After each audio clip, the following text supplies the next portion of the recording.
सोचो कि क्या हो कि अगर आपको अचानक से एक दिन पता चले कि जिस दुनिया में आप लोग रह रहे हैं वो बहुत बार खत्म हो चुकी है और हर बार उसे टाइम ट्रेवल करवाकर पास्ट में लेकर जाया जाता है ताकि उस दुनिया को बचाया जा सके। और जब भी ये सब करा जाता है तो किसी को भी इस बारे में कोई भी भनक नहीं लगती। साथ ही लोग अपनी उस वक्त तक की मेमोरी को भी खो चुके होते हैं और वैसे ही जीना चालू करते हैं जैसे कुछ हुआ ही ना हो। और ऐसा कोई और नहीं बल्कि एक ऑर्गेनाइजेशन ही करती है ताकि वो अर्थ को खत्म होने से बचा सके। तो कहानी की शुरुआत 1 जुलाई जॉर्ज और सैरा को दिखाने से होती है, जहां पर हम लोग देखते हैं कि जैसे ही जॉर्ज सोकर उठता है तो सैरा को बताने लगता है कि वो आज बैंक में इन्वेस्टमेंट लेने के लिए जाने वाला है। असल में जॉर्ज ने एक ऐसे ऐप को बनाया था जिससे वो किसी भी स्टॉक का फ्यूचर रेट एक्यूरेटली प्रिडिक्ट कर सकता था, पर क्योंकि उसके पास ऐप को लॉन्च करने के लिए पैसे नहीं थे इसलिए वो एक बैंक में लोन लेने के लिए जाता है, जहाँ के मैनेजर को जब उसके ऐप के बारे में पता चलता है तो वो तुरंत ही उसके लिए लोन को अप्रूव कर देता है। और अब इसी बात से खुश होकर रात में जॉर्ज सैरा के साथ पार्टी कर रहा था।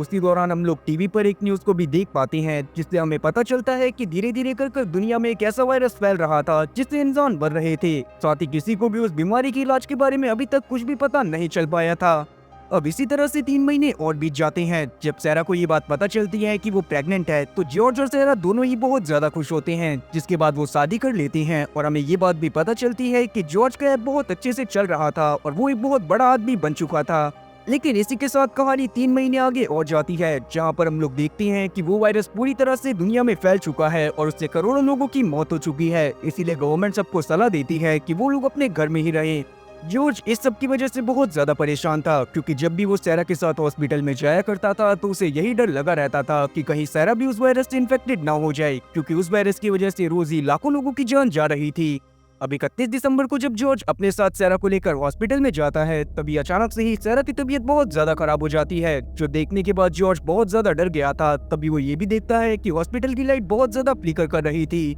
जॉर्ज के सामने गुप अंधेरा हो गया था, जो देखने के बाद वो बहुत जोर जोर से चिल्लाता है, पर अचानक से ही उसकी आंख सीधा 1 जुलाई को खुलती है। और ये वही 1 जुलाई थी जिस वक्त वो सैरा के साथ आराम से सो रहा था और उसे उसी दिन बैंक में इन्वेस्टमेंट लेने के लिए भी जाना था। अब वैसे ये तो जाहिर सी बात है कि इतनी खतरनाक सिचुएशन को देखने के बाद किसी भी इंसान की फट के 4 से 64 हो जाती है, और ऐसा ही बिल्कुल जॉर्ज के साथ भी होता है। वो पागलों की तरह सैरा को सब कुछ समझाने की कोशिश करने लगता है कि वो टाइम ट्रेवल कर 6 महीने पीछे अचानक से आ गया है, लेकिन सैरा को इसकी बात पर भरोसा नहीं होता, जिससे जॉर्ज और ज्यादा परेशान हो जाता है। पर अभी वो डिसाइड करता है कि वो पहले लोन लेने के लिए जाएगा, क्योंकि अगर वो लोन नहीं लेगा तो उसका ऐप कभी भी लोगों के सामने नहीं आएगा और ना ही वो कभी वैसी लाइफस्टाइल जी पाएगा जो कि अभी तक वो जीता आ रहा था। वो आसपास की हर चीज को बहुत ज्यादा नोटिस करते हुए जा रहा था। तब वो पाता है कि उसके अलावा किसी और को याद नहीं था कि वो लोग दिसंबर तक की लाइफ को जी चुके हैं, जिससे जॉर्ज और ज्यादा परेशान हो जाता है और मैनेजर के सामने अपने ऐप का सही प्रेजेंटेशन नहीं कर पाता। इससे ये होता है कि जो लोन जॉर्ज को पहले बहुत आराम से मिल गया था वो लोन उसे इस बार नहीं मिलता, जिससे जॉर्ज और ज्यादा परेशान हो जाता है और घर पर जाने के बाद सैरा को सारी बातें बताने लगता है।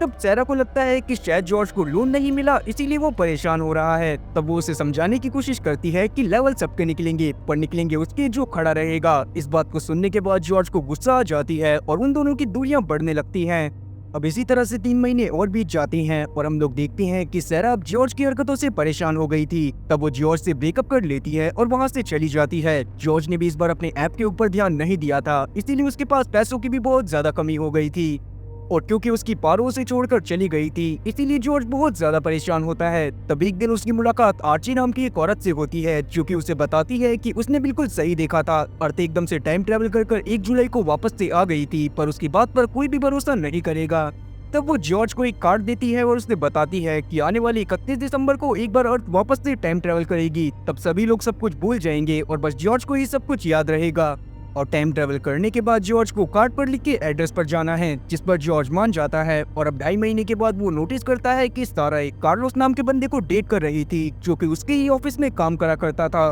अब इस बात को देखने के बाद जॉर्ज को बहुत ज्यादा गुस्सा आती है, पर वो कुछ भी नहीं कर पाता। और अब जैसा कि उसे आर्की ने बताया था कि 31 दिसंबर को वापस से टाइम ट्रेवल करेगी, तो बिल्कुल ऐसा ही होता है। जॉर्ज वापस से 31 दिसंबर को एक बार फिर से 1 जुलाई को उठता है, जिसे देखने के बाद वो बहुत ज्यादा खुश था। तब वो सारा को किस करता है और तुरंत ही उस कार्ड पर लिखे एड्रेस की तरफ जाने लगता है। वहाँ पर जाने के बाद जॉर्ज की मुलाकात आर्की से होती है, जो कि असल में खुफिया ऑर्गेनाइजेशन दी लजारस प्रोजेक्ट की मेंबर थी। अब इस बात को जानने के बाद जॉर्ज भी काफी ज्यादा शॉक होता है, क्योंकि आर्की के हिसाब से वो ऑर्गेनाइजेशन काफी बार अर्थ को टाइम ट्रेवल करवाकर पीछे ले गई थी ताकि वो अर्थ को बचा सके। और ऐसा वो सिर्फ तभी करते थे जब अर्थ पूरी तरह से मुसीबत में हो। उन्होंने वर्ल्ड वॉर 3 को रोका था, साथ ही अर्थ को काफी बार न्यूक्लियर अटैक से भी बचाया था। और अगर वो लोग अर्थ को टाइम ट्रेवल करवा कर पास्ट में वापस लेकर नहीं जाते तो अब तक अर्थ पूरी तरह से बर्बाद हो चुकी होती। इस ऑर्गेनाइजेशन में असल में वो मेंबर काम करा करते थे जो कि अर्थ के टाइम ट्रेवल करने के बावजूद भी सारी चीजों को याद रखते थे, क्योंकि वो बार बार अर्थ के टाइम ट्रेवल करने से म्यूटेट हो चुके हैं। अब इस बात को जानने के बाद जॉर्ज काफी ज्यादा शॉक होता है और उसे समझ में आता है क्योंकि उसे हर बार चीजें याद रहती थी।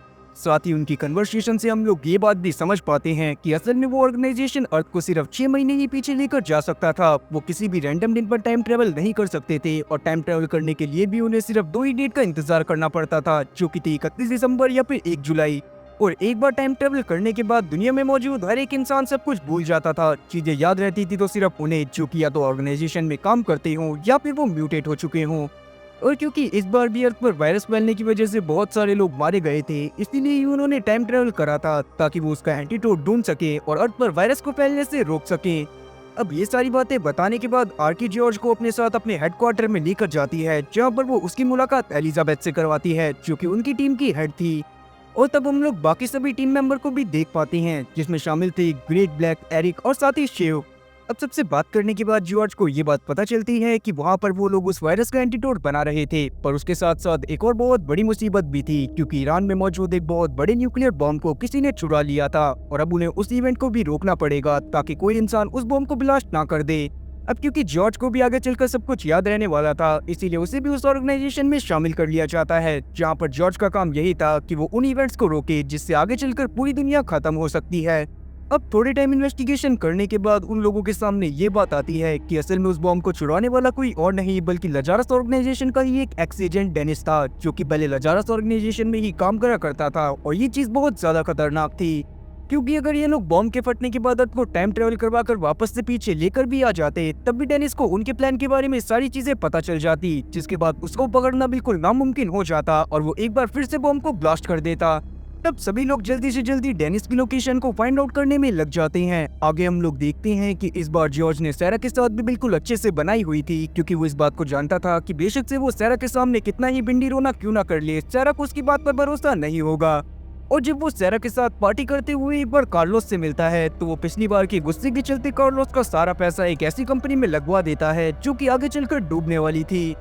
तो इसी को बोलते हैं कि सांप भी मर गया और लाठी भी नहीं टूटी। खैर, आगे चलकर लजारस ऑर्गेनाइजेशन को डेनिस की लोकेशन के बारे में पता चल जाता है कि वो अभी पेरिस में है, और ये बात जानने के बाद वो अपने हर एक एजेंट को पेरिस में भेज देती है, क्योंकि उस वक्त डेनिस के साथ वो बॉम्ब भी था। अब पेरिस में जाने के बाद वो लोग डेनिस के ठिकाने तक पहुंच जाते हैं, पर क्योंकि जॉर्ज का ये पहला मिशन था, इसीलिए इस दौरान वो एरिक के साथ वैन में ही रहता है। और हम लोग आर्की को देखते हैं, जो कि बाकी सभी टीम मेंबर के साथ डेनिस के ठिकाने के अंदर चली जाती है,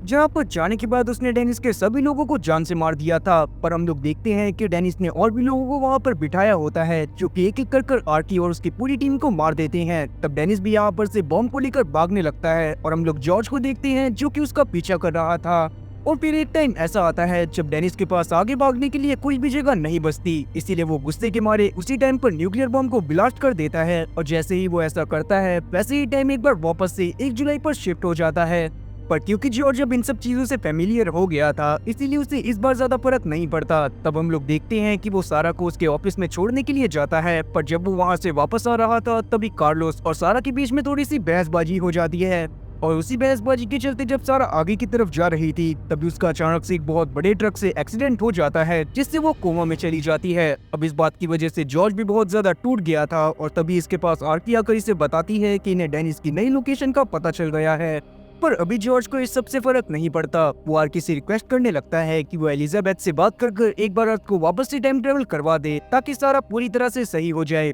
पर इस बात को आर्की जानती थी कि एलिजा किसी के पर्सनल रीजंस की वजह से कभी भी टाइम को पीछे लेकर नहीं जाएगी। वो अर्थ को टाइम ट्रेवल सिर्फ तभी करवाते थे जब आगे चलकर अर्थ किसी इवेंट में डिस्ट्रॉय होने वाली हो। अब इस बात को जानने के बाद जॉर्ज बहुत ज्यादा परेशान हो जाता है। तब आर्की उससे अपने बारे में बताती है कि 2018 के दौरान वो और उसका पति क्रॉस एक मिशन पर थे, जिसमें उन्हें वर्ल्ड वॉर 3 को रोकना था। उन्होंने हर तरह से कोशिश कर ली थी ताकि वो वर्ल्ड वॉर 3 को रोक सके, पर हर बार वर्ल्ड वॉर 3 किसी न किसी वजह से चालू हो जाती थी। इसीलिए एट लास्ट में क्रॉस को उस पॉलिटिशियन को ही जान से मारना पड़ा, जो कि वर्ल्ड वॉर 3 करवाना चाहता था, जिसके बाद क्रॉस को भी जान से मार दिया गया। तब आर्की बहुत ज्यादा टूट गई थी और उसने एलिजाबेथ से रोते हुए भी रिक्वेस्ट करी थी कि वो अर्थ को एक बार वापस से टाइम ट्रेवल करवा दे ताकि क्रॉस जिंदा हो सके, जिसके बाद वो किसी भी हालत में वर्ल्ड वॉर 3 को रोकने के लिए तैयार थी। पर एलिजाबेथ ने उसकी बात को नहीं सुना क्योंकि ऑलरेडी वर्ल्ड वॉर 3 को रोका जा चुका था। अब ऐसा सिर्फ तभी हो सकता था जब डेनिस या तो न्यूक्लियर बॉम्ब को ब्लास्ट कर दे या फिर उस वायरस का एंटीडोट ना मिले। पर कुछ समय बाद जॉर्ज के पास ये खबर आती है कि डेनिस को भी पकड़ लिया गया है और साथ ही वायरस का एंटीडोट भी मिल गया है। इसका मतलब यही था कि जॉर्ज के पास जो आखिरी उम्मीद थी वो भी पूरी तरह से खत्म हो गई थी।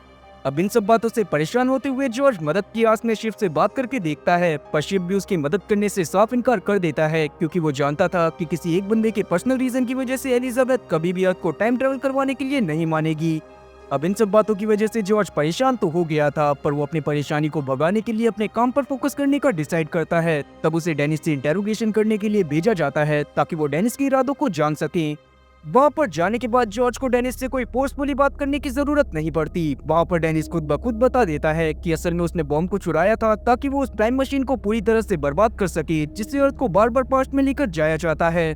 तब जॉर्ज को समझ नहीं आता कि डेनिस ऐसा क्यों कर रहा था। तब डेनिस उसे अपनी पास्ट लाइफ के बारे में बताता है कि असल में 2017 में वो अपनी बीवी जेनेट के साथ इसी ऑर्गेनाइजेशन के लिए काम करा करता था। उस समय पर जेनेट प्रेग्नेंट थी और उसी समय पर एलिजाबेथ के एजेंट एक ऐसे मिशन के ऊपर काम कर रहे थे जिसमें उन्हें एक बायोकेमिकल बॉम्ब को ब्लास्ट होने से बचाना था, क्योंकि अगर वो ऐसा नहीं कर पाते तो आगे चलकर वर्ल्ड वॉर 3 हो सकती थी। और इसीलिए शिव ने जाकर उस आदमी को जान से मार दिया जिसके ऊपर इन्हें शक था कि आगे चलकर वो बायोकेमिकल बॉम्ब को ब्लास्ट कर सकता है। ठीक उसके 9 महीने बाद जेनेट की डिलीवरी हुई और उसे एक लड़का पैदा हुआ। लेकिन दिसंबर के मिड में सब कुछ बहुत अच्छा चल रहा था, पर अचानक से ही शिव को एक दिन ये खबर मिली कि उसने जिस बंदे को मारा था उसके ऊपर भी कोई इंसान था जो कि अब उस बायोकेमिकल बॉम्ब को ब्लास्ट करने वाला है। और इसका मतलब ये था कि या तो ये लोग सही टाइम पर उस एजेंट को पकड़कर जान से मार दें, नहीं तो इन्हें अर्थ को 1 साल पीछे लेकर जाना पड़ेगा, जिसके लिए पहले ये 1 जुलाई पर जंप करेंगे और उसके बाद 1 जनवरी पर।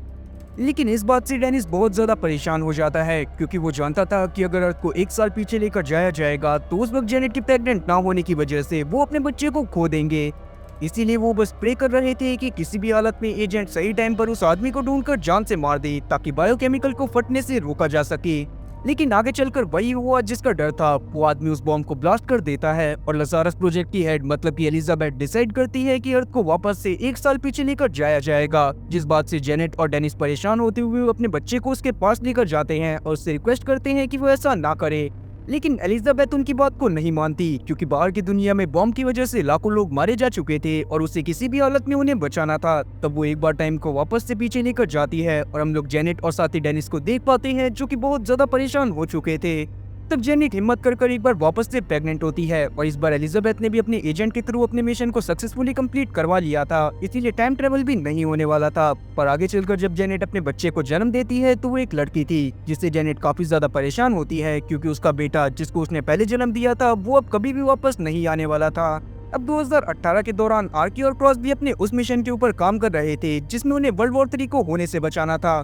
तब उस समय पर काफी बार टाइम रिवाइंड हुआ था और जितनी बार भी टाइम रिवाइंड हुआ था उतनी बार ही जेनेट को बार बार उस बेबी को जन्म देना पड़ा था,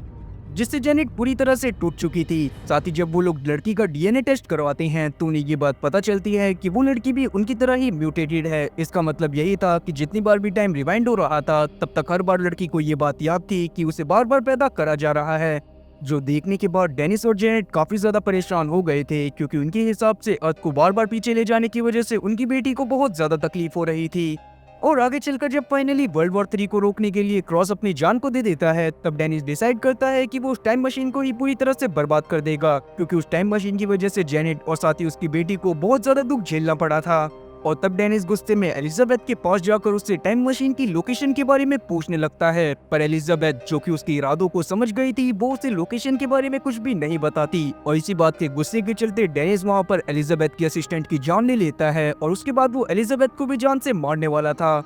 लेकिन वो उसको मार पाता उसी समय पर वहाँ पर शिप पहुंचकर उसे रोक देता है और उसी वक्त वहाँ पर से डेनिस को भागना पड़ता है, जिसके बाद उसने उस ऑर्गेनाइजेशन को छोड़ दिया था। साथ ही उसने जेनेट को भी बोल दिया था कि वो भी अपनी बेटी को लेकर वहाँ से भाग जाए। अब ये सारी बातें जानने के बाद जॉर्ज को समझ में आ जाता है कि डेनिस किसी गलत काम को नहीं कर रहा, वो अपने हिसाब से बिल्कुल सही कर रहा है, इसीलिए वो डेनिस को कुछ भी नहीं कहता। तभी जॉर्ज के पास हॉस्पिटल से कॉल आता है और डॉक्टर उसे तुरंत ही हॉस्पिटल में बुलाता है। जॉर्ज भागता हुआ हॉस्पिटल में पहुंचता है, जहां जाने के बाद उसे पता चलता है कि उसकी बीवी सारा वो बच नहीं पाई और वो मर गई है। अब ये बात जानने के बाद जॉर्ज की आंखों से आंसू निकलना चालू हो गए थे। वो बहुत ज्यादा परेशान हो जाता है और उसकी समझ में नहीं आ रहा था कि वो किस तरह से सारा को वापस लाए, क्योंकि अगर वो एलिजाबेथ से इस बारे में बोलता तब भी एलिजाबेथ उसकी बात को सुनने के लिए तैयार नहीं होती।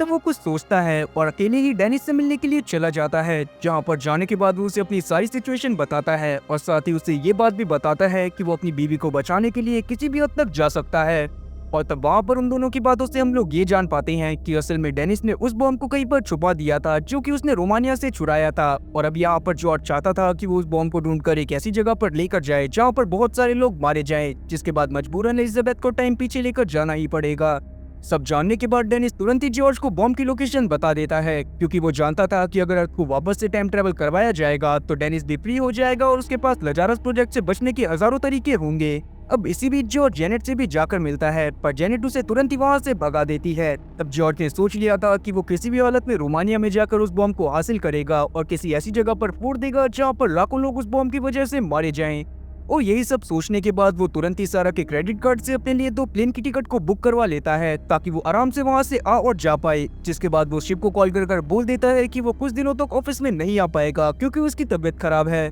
लेकिन शिव को जॉर्ज की बातों पर शक हो गया था, इसीलिए वो एक टेक्नीशियन से जॉर्ज की सारी डिटेल्स निकलवाता है और उसे पता चलता है कि सारा के क्रेडिट कार्ड की मदद से जॉर्ज ने रोमानिया की 2 टिकट्स बुक करी हैं। अब ये बात जानने के बाद शिव काफी ज्यादा शॉक होता है, क्योंकि जॉर्ज ने उससे बोला था कि उसकी तबीयत खराब है। तब शिव डिसाइड करता है कि वो भी जॉर्ज का पीछा करेगा, पर अभी वो टेक्नीशियन से बोलता है कि वो इस बात को सीक्रेट रखे, क्योंकि अगर ये बात धीरे धीरे सब में फैल जाती तो कहीं ना कहीं ये बात जॉर्ज तक भी पहुंच जाती। अब जॉर्ज जब रोमानिया के लिए निकलता है तो छुपकर शिव भी उसका पीछा कर रहा था, पर रोमानिया में एक ट्रेन सफर के दौरान जॉर्ज को पता चल जाता है कि शिव उसका पीछा कर रहा है, इसीलिए वो शिव के ऊपर अटैक करते हुए वहाँ से भागने की कोशिश करने लगता है। अब वहाँ से सीन पास्ट में जाता है, जहाँ पर हम लोग शिव की बैक स्टोरी को देख पाते हैं और हमें पता चलता है कि 1981 में शिव का जन्म एक भारतीय परिवार में हुआ था, जहाँ पर उसके मम्मी पापा उसे बहुत प्यार से रखते थे, लेकिन बचपन से ही वो म्यूटेटेड था। इसका मतलब यही था कि अर्थ के किसी इवेंट पर खत्म होने पर जब भी अर्थ को टाइम ट्रेवल करवाकर पास्ट में लेकर जाया जाता था तब शिव को सब कुछ याद रहता था, पर जब वो इस बारे में दूसरों को बताने की कोशिश करता था तो कोई भी उसकी बातों पर भरोसा नहीं करता था। तब शुरुआत में तो शिव इन सब चीजों की वजह से काफी ज्यादा परेशान रहता है, पर बाद में जब उसे इन सब की आदत पड़ जाती है तो वो डिसाइड करता है कि वो अपनी इस ताकत को अपने फायदे के लिए इस्तेमाल करेगा। जिसके बाद वो लॉटरी के नंबर खरीदता है और धीरे धीरे कर काफी ज्यादा अमीर बन जाता है। लेकिन एक दिन उसके घर में आग लगने से उसके मम्मी पापा मारे गए, जिससे शिव काफी ज्यादा परेशान हो गया, पर किस्मत से उस वक्त पर टाइम ट्रेवल होने की वजह से उसने उस घटना को बदल दिया और अपने मम्मी पापा को बचा लिया। और उसकी इन्हीं हरकतों की वजह से एलिजाबेथ की नजर उस पर पड़ गई और उसने उसे अपनी टीम में शामिल कर लिया, जिसके बाद से ही वो इस ऑर्गेनाइजेशन के लिए काम कर रहा था। खैर प्रेजेंट टाइम में हम लोग देख पाते हैं कि जॉर्ज शिव के ऊपर अटैक कर भाग चुका था, लेकिन शिव इस बार हिम्मत करके किसी तरह से खड़ा होता है और जॉर्ज का पीछा करते हुए उसे पकड़ लेता है। तब वो जॉर्ज को समझाने की कोशिश कर रहा था कि उसे सारा की वजह से ये सारी चीजें करने की जरूरत नहीं है, क्योंकि अगर एक बार टाइम ट्रेवल करके वो लोग पीछे चले भी गए तब भी शिव सभी लोगों को जॉर्ज की सच्चाई के बारे में बता देगा। लेकिन जॉर्ज, जो कि प्यार में अंधा हो चुका था और उसे सारा के अलावा कुछ और दिखाई नहीं दे रहा था, वो तुरंत ही अपनी पॉकेट से गन निकालकर शिव को शूट कर जान से मार देता है। अब शिव को जान से मारने के बाद जॉर्ज जब शिव के फोन को चेक करता है तो उसे ये बात भी पता चल जाती है कि शिव के अलावा सिर्फ एक टेक्नीशियन को ही ये बात पता थी कि जॉर्ज यहाँ पर है। अब इस बात को जानने के बाद जॉर्ज तुरंत ही शिव के फोन से उस टेक्नीशियन को मैसेज करके डेनिस के पास भेज देता है। अब टेक्नीशियन के वहाँ पर जाते ही डेनिस भी सब कुछ समझ गया था कि उसे जानबूझकर यहाँ पर भेजा गया है ताकि डेनिस उसको जान से मार दे। तब डेनिस भी बिल्कुल ऐसा ही करता है, वो तुरंत ही उस टेक्नीशियन की जान को ले लेता है और बाद में जब आर्की व साथी एलिजाबेथ उसके पास पूछताछ करने के लिए आते हैं तो डेनिस उससे झूठ बोलता है कि शिव ने उस टेक्नीशियन को जान से मारने के लिए बोला था, क्योंकि शिव भी उसके साथ मिला हुआ है। इसका मतलब यही था कि जॉर्ज ने अपने किए कराए सारे कांड का भांडा शिव के मत्थे फोड़ दिया था। लेकिन एलिजाबेथ और आर्की को इस बात पर बिल्कुल भी भरोसा नहीं होता, क्योंकि वो बहुत पहले से शिव के साथ काम कर रहे थे। तब आर्की तुरंत ही जॉर्ज को कॉल करती है और जॉर्ज भी उससे झूठ बोलता है कि वो शिव का पीछा करते हुए रोमानिया में आया हुआ है और उसे शक है कि शिव भी डेनिस के साथ मिला हुआ है और जल्दी ही बॉम्ब ब्लास्ट करने वाला है। मगर आर्की के लिए इन सब पर विश्वास करना बहुत ज्यादा मुश्किल था, क्योंकि असल में शिव ही वो बंदा था जिसकी वजह से आर्की को उसकी पावर मिली थी और वो इस ऑर्गेनाइजेशन से जुड़ पाई थी। तब हम लोग 2011 का एक सीन देख पाते हैं, जहाँ पर आर्की की जब ग्रेजुएशन कंप्लीट होती है तो वो एक सीक्रेट सर्विस के लिए काम करने लगती है। मगर उसके लगभग 3 साल बाद जब आर्की एक क्रिमिनल को मारने की मिशन पर थी, तभी उसकी मुलाकात शिव से हुई और शिव ने आर्की को उस क्रिमिनल को मारने से मना करा, क्योंकि उससे वर्ल्ड वॉर 3 हो सकता था। लेकिन आर्की ने उस समय पर शिव की बात को नहीं माना और बाद में उस एजेंट को मार दिया, जिसके बाद वहाँ पर बहुत बड़े बड़े बम ब्लास्ट हुए और उसी में बहुत सारे लोग मारे गए जो कि उन्हीं बंदों ने करे थे जो कि उस क्रिमिनल के साथ मिले हुए थे।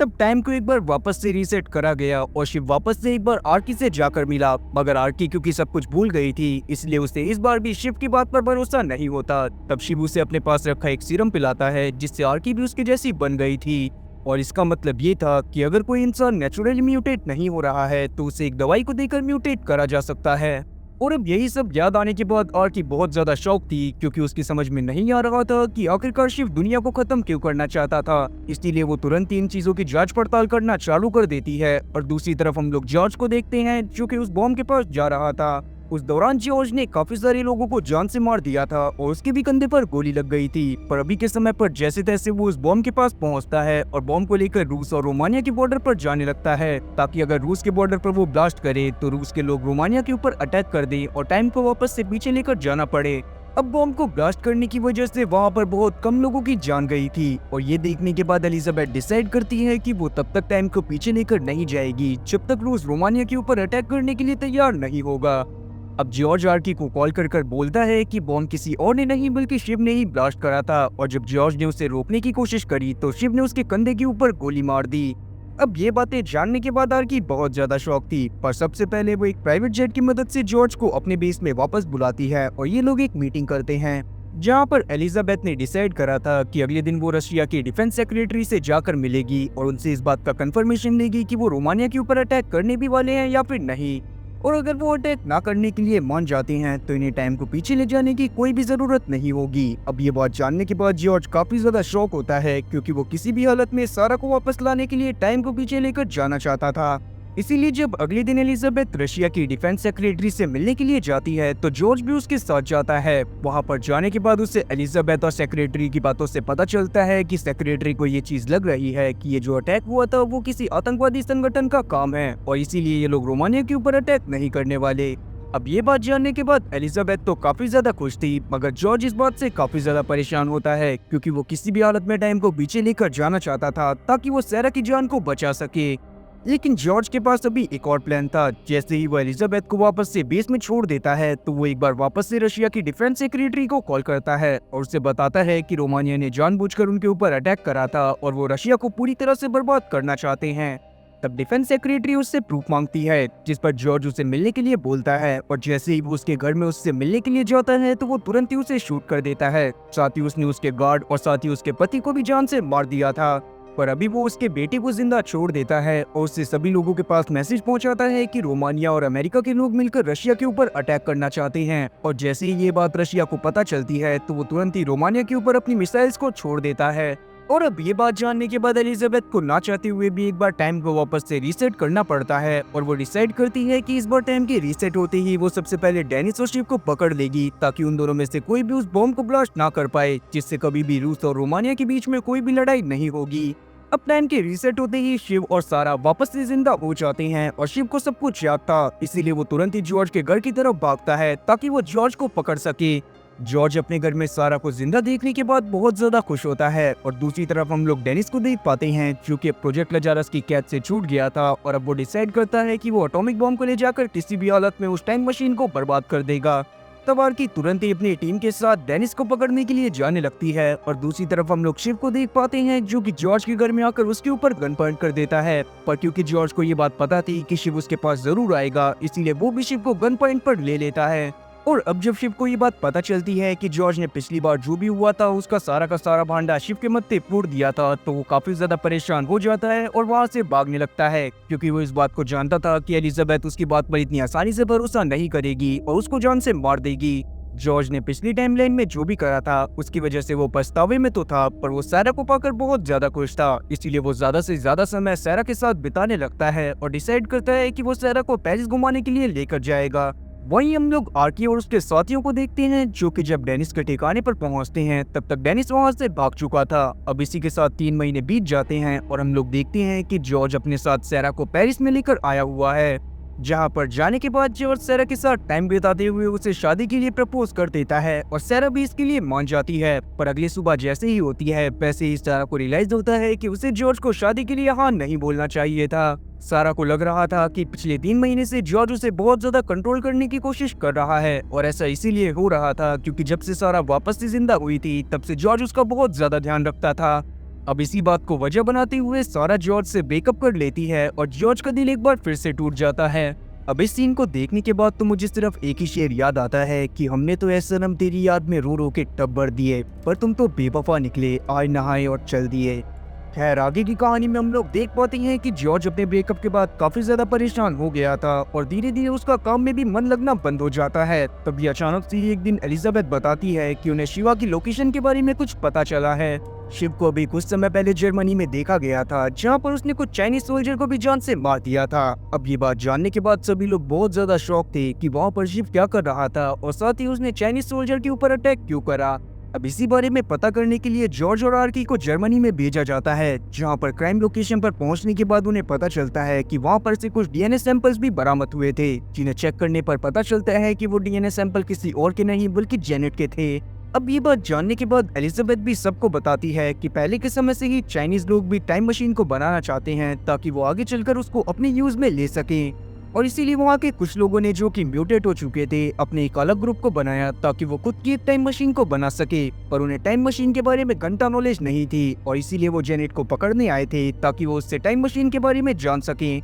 और हो सकता है कि जेनेट को बचाने के लिए ही शिवा ने उन सभी लोगों को जान से मारा हो। अब ये बात जानने के बाद सब लोग इस बात पर एग्री तो करते हैं, पर उनकी समझ में नहीं आ रहा था कि शिवा जेनेट को लेकर आखिरकार कहाँ गया होगा। अब ये बात पता चलते ही कि चाइना के लोग भी टाइम मशीन को बनाने की कोशिश कर रहे हैं। आर्की डिसाइड करती है कि वो चाइना में जाकर इस बारे में छानबीन करेगी। इसी तरह से कुछ दिन और बीत जाते हैं और हम लोग देखते हैं कि जॉर्ज जब एक दिन अपने घर में होता है तभी अचानक से ही उसे सारा का कॉल आता है, जो कि उसे अपने पास मिलने के लिए बुलाती है। जॉर्ज भी उससे मिलने के लिए मान गया था क्योंकि उसे लग रहा था कि शायद सारा ने उसे इसीलिए मिलने के लिए बुलाया है ताकि वो सब कुछ सही कर सके। मगर जब वो उसके पास मिलने के लिए जा रहा होता है तभी अचानक से ही उसके ऊपर कोई अटैक कर देता है, जिससे बचने के लिए जॉर्ज ने तुरंत ही उस आदमी को शूट कर दिया था। पर बाद में उसे पता चलता है कि वो आदमी कोई और नहीं बल्कि शिव था, जो देखने के बाद जॉर्ज के तो होश उड़ जाते हैं। साथ ही उसे शिव के पास से एक पेपर भी मिलता है जो कि शिव का खून लगने की वजह से पूरी तरह से खराब हो चुका था। अब वैसे तो जॉर्ज काफी ज्यादा परेशान हो चुका था, मगर वो डिसाइड करता है कि वो इस बारे में किसी को भी कुछ भी पता चलने नहीं देगा। इसलिए सबसे पहले वो शिवा की बॉडी को ठिकाने लगाता है और बाद में सारा से मिलने के लिए चला जाता है। लेकिन वहाँ पर जाने के बाद जॉर्ज बहुत ज्यादा डिसअपॉइंट होता है क्योंकि जैसा उसने सोचा था वैसा कुछ भी नहीं हुआ था। सारा ने उसे वहाँ पर मिलने के लिए बुलाया था ताकि वो उससे ये बात बता सके कि वो किसी और से शादी कर रही है। ये बात जानने के बाद जॉर्ज और ज्यादा परेशान हो गया था। तब वो सारा को समझाने की कोशिश करता है कि उसे शायद जॉर्ज से ही शादी करनी चाहिए, मगर सारा उससे जरा भी बात नहीं करती और वहाँ से चली जाती है। अब इसी तरह से कुछ दिन और बीत जाते हैं और हम लोग देखते हैं कि जॉर्ज काफी ज्यादा परेशान चल रहा था। दूसरी तरफ हम लोग शंघाई में आर्की को भी देख पाते हैं, जो कि जेन नाम के एक एजेंट के बारे में पता करने की कोशिश कर रही थी, जिसे टाइम मशीन के बारे में पता हो सकता था। अब उसी रात जब जॉर्ज अपने घर पे वापस आता है तो घर के बाहर एक पुलिस वाला उसका इंतजार कर रहा था, जिसके पास एक सीसीटीवी फुटेज थी जिसमें जॉर्ज शिव की बॉडी को घसीटते हुए कहीं पर लेकर जा रहा था। जो देखने के बाद जॉर्ज को रियलाइज होता है कि वो शिव की बॉडी को लिफ्ट से लेकर गया था और लिफ्ट में भी कैमरा लगा हुआ था। अब पुलिस वाले जॉर्ज को गिरफ्तार कर ही पाते कि तभी अचानक से एक बार वापस से टाइम रीसेट हो जाता है। लेकिन इस बार सबसे शॉकिंग चीज होती है, इस बार और टाइम ट्रेवल कर 3 हफ्ते पहले आ गई थी और उस वक्त ना तो 1 जुलाई थी और ना ही 31 दिसंबर। जो बात जानने के बाद जॉर्ज काफी ज्यादा शॉक होता है, पर उसी समय पर उसने शिव को भी शूट करा था, इसीलिए उसके सामने शिव की बॉडी पड़ी हुई थी। तब वो तुरंत ही घबराते हुए एलिजाबेथ को कॉल कर हेडक्वार्टर में मिलने के लिए बोलता है, जहां पर एलिजाबेथ खुद भी काफी ज्यादा घबराई हुई थी और वो घबराते हुए बताती है कि हो सकता है कि चाइना के लोगों ने टाइम मशीन को बना लिया हो, क्योंकि उनके अर्थ के पास एक और ब्लैक होल डिटेक्ट हुआ है जिससे टाइम ट्रेवल करा जा सकता है। और इसका मतलब यही था कि इस बार जो टाइम ट्रेवल हुआ था वो प्रोजेक्ट लजारस के लोगों ने नहीं करा था। ये बात जानने के बाद जॉर्ज काफी ज्यादा शॉक होता है और आगे यहाँ पर एलिजाबेथ बताती है कि अब 2 ब्लैक होल पास होने की वजह से एक दूसरे की तरफ बढ़ रहे थे और उसी की वजह से अर्थ एक टाइम लूप में फंस गई थी। अब इस बात को साफ शब्दों में बताया जाए तो उसका मतलब यही था कि उन दोनों ब्लैक होल के एक दूसरे के पास आने की वजह से अर्थ के ऊपर काफी ज्यादा इफेक्ट पड़ रहा था और अर्थ तब तक 3 हफ्तों को बार बार जीती रहेगी जब तक वो ब्लैक होल एक दूसरे से टकरा नहीं जाएंगे। और अगर वो दोनों ब्लैक होल एक दूसरे से टकरा जाते तो पूरी मिल्की वे गैलेक्सी के अंदर एक बहुत मैसिव डिस्ट्रक्शन होता और वहां पर मौजूद सारे प्लैनेट्स खत्म हो जाते। दूसरी तरफ आर्की को एक औरत से मिलने के बाद जैंग की लोकेशन का पता चल जाता है। अब जब सीन वापस से जॉर्ज पर आता है तो हम लोग देखते हैं कि जॉर्ज इस बार बड़ी सावधानी के साथ शिव की बॉडी को ठिकाने लगाने के लिए लेकर जा रहा था, और क्योंकि आज सैरा ने उसे मिलने के लिए बुलाया था पर जॉर्ज उसके पास नहीं गया था, इसलिए सैरा खुद ही जॉर्ज के घर के पास आ जाती है। पर जब वो जॉर्ज को एक आदमी की लाश को ठिकाने लगाते हुए देखती है तो वो जॉर्ज को कातिल समझने लगती है, जिससे वो बहुत ज्यादा डर गई थी। जॉर्ज नहीं चाहता था कि सारा उसके बारे में कुछ भी गलत सोचे, और इसीलिए वो तुरंत ही सारा के पास जाता है और उसे अपने साथ रूम में लेकर आकर सारी सच्चाई बता देता है कि कैसे प्रोजेक्ट लजारस वालों ने उसे हायर करा और उसके बाद उसने सारा की जान को बचाने के लिए पूरे यूनिवर्स को ही दांव पर लगा दिया। अब ये सारी बातें जानने के बाद सारा को विश्वास हो गया था कि जॉर्ज सच में उससे बहुत ज्यादा प्यार करता है। साथ ही उसे ये भी समझ में आ गया था कि क्यों जॉर्ज उससे इतना अजीब बिहेव कर रहा था, इसीलिए वो वापस से जॉर्ज के साथ आ जाती है। और अब इस टकलू का भी काम में मन लगना चालू हो गया था। तब वो पूरे 3 हफ्ते काम करने के बाद सारा के साथ बहुत अच्छा टाइम स्पेंड करता था। और दूसरी तरफ हम लोग आर्की को देखते हैं जो कि जैंग के पास पहुंच जाती है, पर इस बार जैंग के पास पहुंचते ही जैंग ने खुद को शूट कर लिया था। लेकिन जैसे ही 3 हफ्ते पूरे होते हैं वैसे ही टाइम एक बार वापस से रीसेट होता है और सब लोग 3 हफ्ते पीछे आ जाते हैं, जहाँ पर जॉर्ज के हाथों से गोली चलती है और शिव मारा जाता है, जो देखने के बाद जॉर्ज समझ गया था कि अगर वो कोशिश करे तो वो शिव की जान को बचा सकता है। दूसरी तरफ हम लोग आर्की को देखते हैं जो कि जैंग के पास पहुंच गई थी, और इस बार जैंग भी उससे बात करने के लिए मान जाती है। जहां पर जैंग से बात करने के बाद आर्की को ये बात भी पता चलती है कि पहले के समय पर जो बॉम्ब ब्लास्ट हुआ था उसे शिव ने नहीं बल्कि जॉर्ज ने करा था। और जैंग खुद भी इस लूप से परेशान हो गई थी, इसीलिए उसके पास जो भी इंफॉर्मेशन होती है वो आर्की को सब कुछ बता देती है। आर्की के लिए सबसे बड़ी बात ये थी कि जॉर्ज ने सारा का सारा भांडा शिव के ऊपर फोड़ दिया था, इसीलिए जैसे ही इस बार लूप रीसेट होता है तो वो तुरंत ही जॉर्ज के पास चली जाती है। तब जॉर्ज भी आर्की को सारी सच्चाई बता देता है। आर्की को सब कुछ जानने के बाद गुस्सा तो आ रही थी, पर उसके सामने अभी एक और बड़ी चुनौती थी। उसे किसी भी हालत में उन 2 ब्लैक होल को टकराने से रोकना था ताकि वो पूरी गैलेक्सी को बचा सके। इसीलिए वो अगले लूप में जॉर्ज से शिव को बचाने की कोशिश करने को बोलती है और वहाँ से चली जाती है। तब हम लोग बहुत सारे लूप्स को देख पाते हैं जिसमें जॉर्ज बार बार शिव को बचाने की कोशिश कर रहा था, मगर हर बार वो फेल हो जाता है। अब वो सोच ही रहा था कि वो शिव की जान को कैसे बचाएगा, तभी उसे पता चलता है कि उसका पड़ोसी असल में एक पैरामेडिक है। इसका मतलब यही था कि जैसे ही अगली बार लूप रीसेट होगा और शिव के गोली लगेगी तो जॉर्ज तुरंत ही उस आदमी के पास जाकर उसे अपने रूम में ले आएगा, जिसके बाद वो शिव को फर्स्ट एड ट्रीटमेंट दिलवाकर किसी तरह से उसकी जान को बचा लेगा। अब उसने शिव की जान को बचाने का तरीका तो ढूंढ लिया था, पर वो सारा के बारे में सोच रहा था। उसकी समझ में नहीं आ रहा था कि इस बार वो सारा को फेस कैसे करेगा। तब जॉर्ज शिव के पास से उस पेपर को लेता है जिसमें कुछ लिखा हुआ था, और बार बार शिव का खून लग जाने की वजह से वो पेपर खराब हो जाता था। जिसके बाद वो उस पेपर को लेकर अपने साथ प्रोजेक्ट लजारस की लैब में पहुंच जाता है और वहाँ पर उसकी चेकिंग करवाता है। और तब जाकर जॉर्ज को पता चलता है कि उस पेपर के ऊपर जेनेट की राइटिंग में सिर्फ टाइम मशीन लिखा हुआ था। इसके बारे में जॉर्ज को सोचने लगता है और वहाँ से जाते हुए वो एक सीरम की बोतल को चुरा लेता है जिससे किसी भी इंसान को म्यूटेट करा जा सकता था। अब उस सीरम को लेने के बाद वो सीधा ही सारा के पास पहुंच गया था, जहां पर जाने के बाद वो सारा को सारी सच्चाई बता देता है, मगर इस बार सारा को उसकी बातों पर बिल्कुल भी भरोसा नहीं होता। तब जॉर्ज उसके पास उस शीशी को छोड़ता है और उससे बोलता है कि वो उस शीशी को पी ले।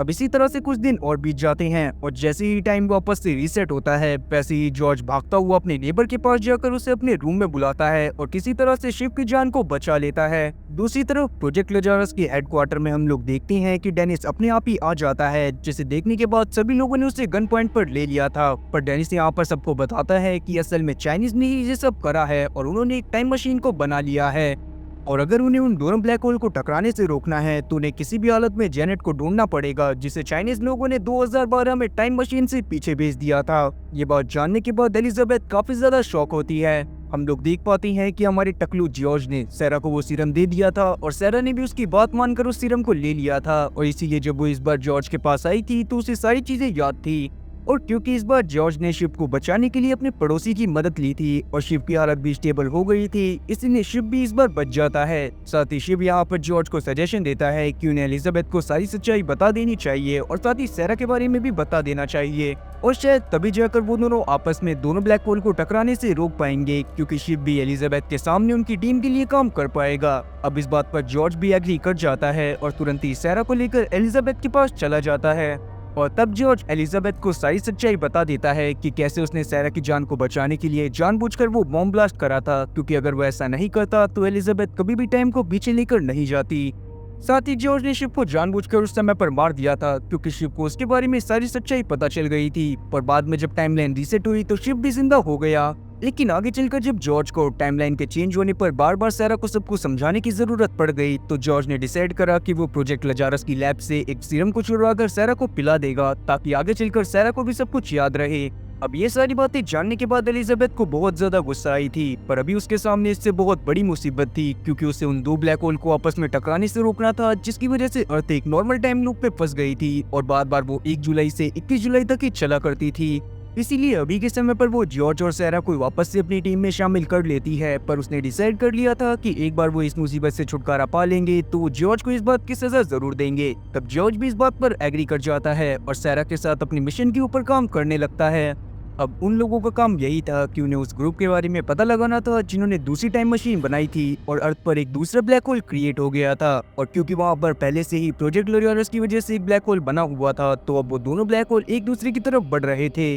अब धीरे धीरे 2 साल बीत जाते हैं, मगर प्रोजेक्ट लजारस को इनफ इन्फॉर्मेशन नहीं मिल पाती कि आखिरकार उस टाइम मशीन को बनाया किसने था। और साथ ही हम लोग ये बात भी जान पाते हैं कि पिछले 2 सालों से अर्थ सिर्फ 1 जुलाई से लेकर 21 जुलाई की डेट तक शो कर रहा है। उसके बाद 21 जुलाई को वापस से एक बार टाइम रिवाइंड हो जाता है और अर्थ वापस से 1 जुलाई से शुरू होता है। लेकिन फाइनली अब 2 साल की मेहनत के बाद इन लोगों को काफी सारी इन्फॉर्मेशन मिल गई थी। साथ ही यहाँ पर हम लोग आर्की की बातों से ये भी जान पाते हैं कि उसने एक और एजेंट को ढूंढ लिया है, जिसने जेनेट और साथ ही जेनेट की बेटी बैकी को उन लोगों के हवाले करा था जिन्होंने टाइम मशीन की मदद से उन्हें पास्ट में भेजा है। अब जब उस एजेंट से बात करी जाती है तो 6 साइंटिस्ट के नाम सामने आते हैं, जिन साइंटिस्ट का लीडर था डॉक्टर सैमसन, और यही लोग थे जो कि उस टाइम मशीन के ऊपर वर्क कर रहे थे और उन्होंने ही जेनेट और साथ ही बैकी को 2012 में भेजा था। और अब ये बात जानने के बाद प्रोजेक्ट लजारस की पूरी टीम डिसाइड करती है कि अगला टाइम लूप रीसेट होते ही ये लोग उन साइंटिस्ट से जाकर मिलेंगे और उनसे सारी की सारी इन्फॉर्मेशन निकलवाएंगे, ताकि वो वापस से 2012 से जेनेट और साथ ही बैकी को बचाकर लेकर आ पाए।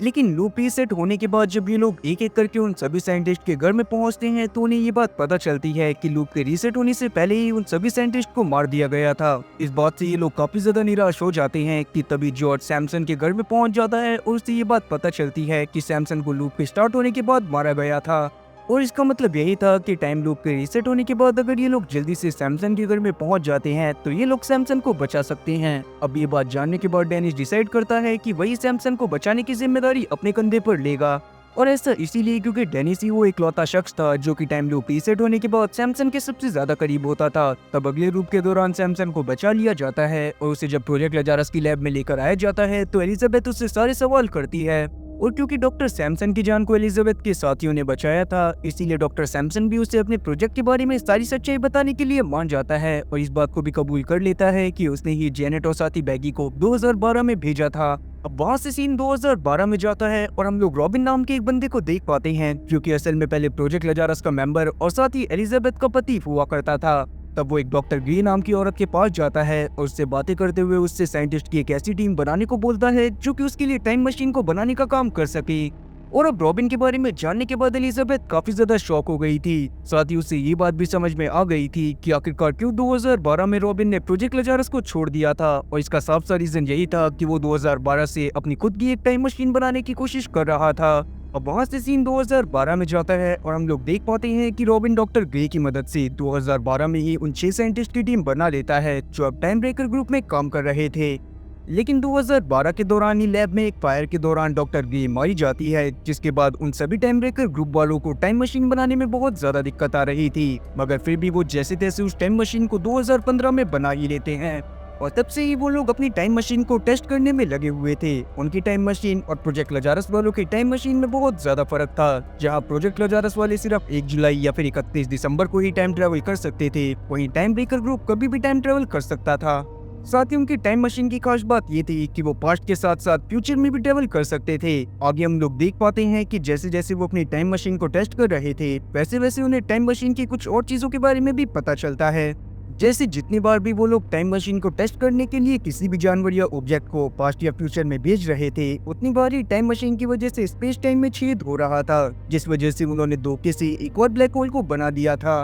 और अब ये बात जानने के बाद रॉबिन काफी ज्यादा परेशान हो गया था, क्योंकि मिल्की वे गैलेक्सी में पहले से ही काफी सारे ब्लैक होल मौजूद थे और अगर उनका बनाया हुआ ब्लैक होल किसी और दूसरी ब्लैक होल से टकरा जाता तो पूरा मिल्की वे ही डिस्ट्रॉय हो जाता। तब शुरुआत में तो रॉबिन प्रेजेंट ईयर तक वेट करता है, क्योंकि तब तक उसे ऐसी कोई भी खबर नहीं मिलती कि वो ब्लैक होल आपस में टकराने वाले हैं। लेकिन जैसे ही उसे ये खबर मिलती है, वैसे ही वो जेनेट और साथ ही उसकी बेटी बेकी को किडनैप करवा लेता है, क्योंकि वो दोनों ही थी जो टाइम मशीन के बारे में जानती थी। साथ ही उन्हें प्रोजेक्ट लजारस के बारे में सब कुछ पता था और कोई भी उनकी मदद करने के लिए भी नहीं आने वाला था। अब रॉबिन ने ऐसा इसी वजह से करा था ताकि वो जेनेट को 2012 में भेज पाए, जहां पर जाने के बाद जेनेट को उसकी टीम की मदद करनी थी ताकि वो एक सही टाइम मशीन को बना पाए। अब अगर साफ शब्दों में बोला जाए तो रॉबिन जेनेट की मदद से एक ऐसी टाइम मशीन बनवाना चाहता था जिससे स्पेस टाइम में छेद तो हो, पर उससे कोई भी ब्लैक होल ना बने, क्योंकि टाइम ट्रेवल करने के लिए स्पेस टाइम में छेद करना बहुत ज्यादा जरूरी था।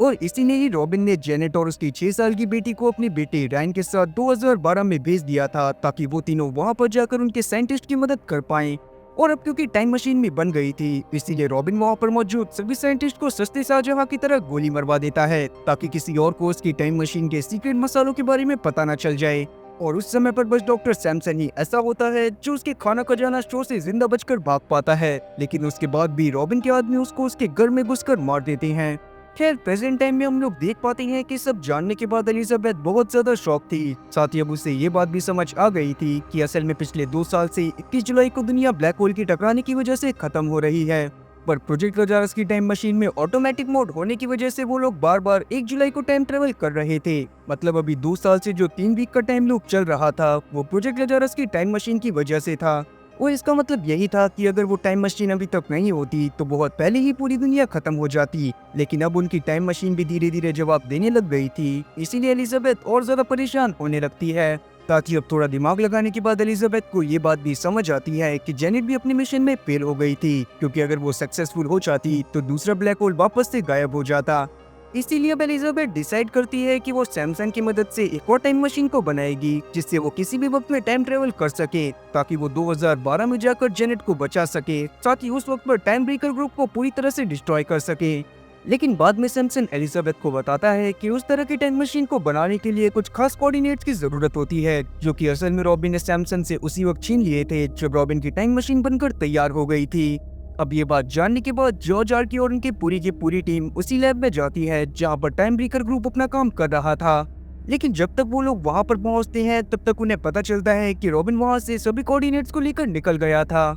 इसीलिए प्रोजेक्ट लजारस वाले काफी ज्यादा परेशान हो रहे थे, क्योंकि उनकी समझ में नहीं आ रहा था कि वो बिना कोऑर्डिनेट की मदद से टाइम मशीन कैसे बनाएंगे और कैसे 2012 में जाकर उस नई टाइम मशीन को बनने से रोकेंगे जिससे ब्लैक होल बन गया था। वहीं दूसरी तरफ हम लोग 2012 में जेनेट को देख पाते हैं जो कि बेकी और रैन के साथ वहां पर पहुंच गई थी। तब वो तुरंत ही नीचे उतरकर बेकी को गले से लगा लेती है, क्योंकि वो जानती थी कि कुछ ही समय में उस जगह पर आग लग जाएगी और लैब पूरी तरह से डिस्ट्रॉय हो जाएगी। और इसीलिए उन्हें जल्दी से जल्दी एक टाइम मशीन को बनाना होगा जिससे आगे चलकर कोई दूसरा ब्लैक होल ना बने। वहीं प्रेजेंट टाइम में हम लोग जॉर्ज को देख पाते हैं जो कि यही सब सोचते हुए बहुत ज्यादा परेशान हो रहा था। फिर एक दिन जब वो मेट्रो में सफर कर रहा होता है तभी अचानक से ही एक लड़की उसके पास आती है और उसे बताती है कि उसका नाम बेकी है, जो कि अब 18 साल की हो चुकी है। अब बेकी ने जॉर्ज को इसी वजह से पहचान लिया था क्योंकि बेकी के पास भी पावर थी कि जब भी टाइम ट्रेवल करती थी तब उसे भी सब कुछ याद रहता था। और आप लोगों को इस बारे में याद होगा कि जॉर्ज जब डेनिस के कहने पर बॉम्ब को फोड़ने वाला था तब उससे पहले वो जेनेट के घर पर गया था जहाँ पर ही उसकी मुलाकात बेकी से भी हुई थी। और इसका मतलब यही था कि ये वही 6 साल वाली बेकी थी जिसको 2012 में टाइम ट्रेवल करवा कर भेजा गया था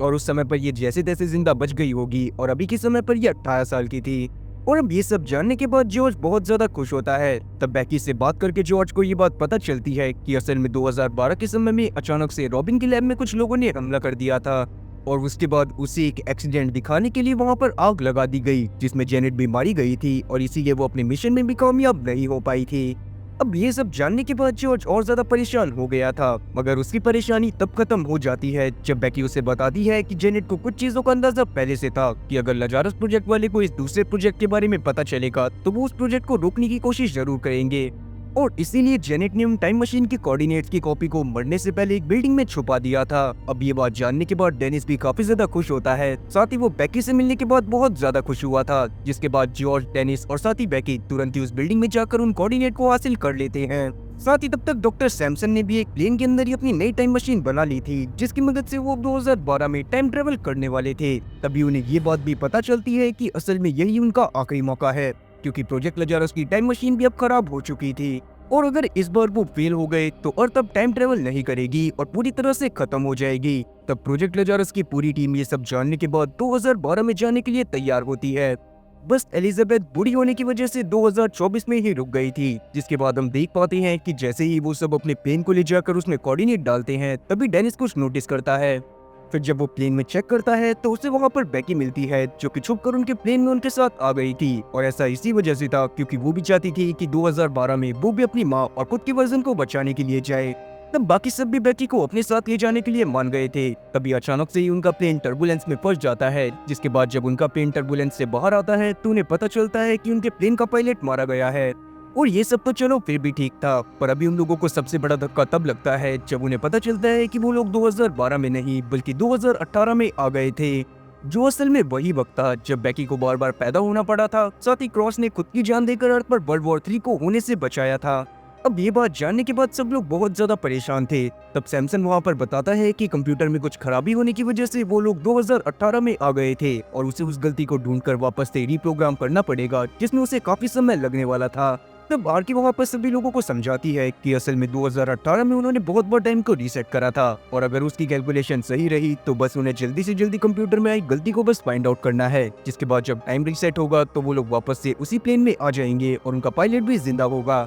और क्योंकि इन्हें पहले से ही गलती के बारे में पता होगा तो ये लोग प्लेन के टर्बुलेंस में फंसने से पहले ही उसके कंप्यूटर को रीप्रोग्राम कर देंगे और ये लोग 2018 में ना आकर 2012 में पहुंच जाएंगे। और अब इसीलिए पूरी की पूरी टीम एक सेफ जगह पर चली जाती है, क्योंकि वो लोग यहाँ पर बाहर नहीं घूम सकते थे क्योंकि पहले से ही उन लोगों का एक वर्जन उस जगह पर मौजूद था। लेकिन वहाँ पर जाने के बाद सैमसन उन लोगों को बताता है कि उसे गलती को फाइंड आउट करने के लिए एक लैपटॉप की जरूरत है जिसके अंदर काफी सारी चीजों का डेटा हो। अब इस बात को जानने के बाद आर्की डिसाइड करती है कि वो तुरंत ही प्रोजेक्ट लजारस के हेडक्वार्टर में जाएगी और वहाँ से कुछ लैपटॉप को ले आएगी। और अब बिल्कुल ऐसा ही होता है। आर्की तुरंत ही डॉक्टर सैमसन के साथ प्रोजेक्ट लजारस के हेडक्वार्टर में जाती है और वहाँ पर सबके सामने ऐसा प्रिटेंड करती है कि वो 2018 की ही आर्की हो। तब आर्की को ये बात पता थी कि क्रॉस और आर्की इस वक्त पर वर्ल्ड वॉर 3 के मिशन को रोकने के लिए जाने वाले हैं, तो उन्हें लैपटॉप की कोई भी जरूरत नहीं पड़ेगी। और यही सब सोचते हुए वो क्रॉस के लैपटॉप को अपने साथ लेकर आ जाती है। लेकिन बाद में जब आर्की और सैमसन उस लैपटॉप को चेक करते हैं तो आर्की के होश उड़ जाते हैं, क्योंकि उसमें एक मिशन के बारे में जानकारी थी जो कि एलिजाबेथ ने क्रॉस से करवाया था और वो मिशन कोई और नहीं बल्कि डॉक्टर ग्रे को मारने का था।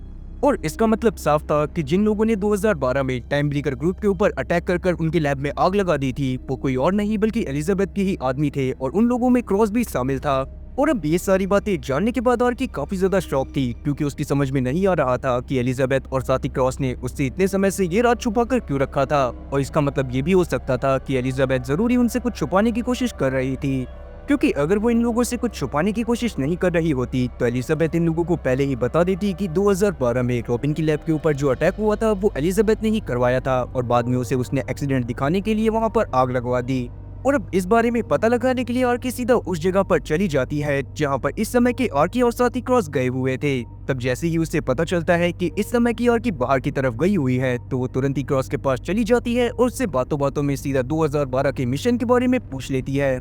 और तब क्रॉस वहाँ पर आर्की को सारी सच्चाई बता देता है और यहाँ पर आर्की को एक और शॉकिंग बात पता चलती है कि असल में 2012 से ही एलिजाबेथ को ये बात पता थी कि डॉक्टर ग्रे कुछ साइंटिस्ट के साथ मिलकर एक नई टाइम मशीन बनाने की कोशिश कर रही थी और इसीलिए उसने क्रॉस और जेनेट को उस जगह पर भेजा था ताकि वहाँ पर जाने के बाद वो डॉक्टर ग्रे की पूरी टीम को मार दे। तब क्रॉस और साथी जेनेट ने मिलकर डॉक्टर ग्रे को तो मार दिया था, पर वहाँ पर बाकी सारे साइंटिस्ट भाग चुके थे। अब ये सारी बातें जानने के बाद आर्की शॉक होती हुई अपनी टीम के पास वापस चली जाती है। वहाँ पर जाने के बाद जॉर्ज उसे बताता है कि जब उन लोगों ने उनके पायलट डैन का सामान चेक करा तो उन्हें एक और सीक्रेट मिशन के बारे में पता चला, जो मिशन किसी और ने नहीं बल्कि 2024 की ही एलिजाबेथ ने डैन को दिया था। और उस मिशन में यही शामिल था कि 2012 में जाने के बाद डैन वहाँ पर मौजूद सभी लोगों को जान से मार दे जिनको भी टाइम मशीन के बारे में पता हो, ताकि आगे चलकर कोई भी नई टाइम मशीन को ना बना पाए। अब अगर इस बात को साफ शब्दों में बताया जाए तो इसका मतलब यही था कि डैन को वहाँ पर जाकर रॉबिन के साथ डॉक्टर ग्रे और साथ ही उस जेनेट को मारना था जिसे 2024 से उस समय में भेजा गया था।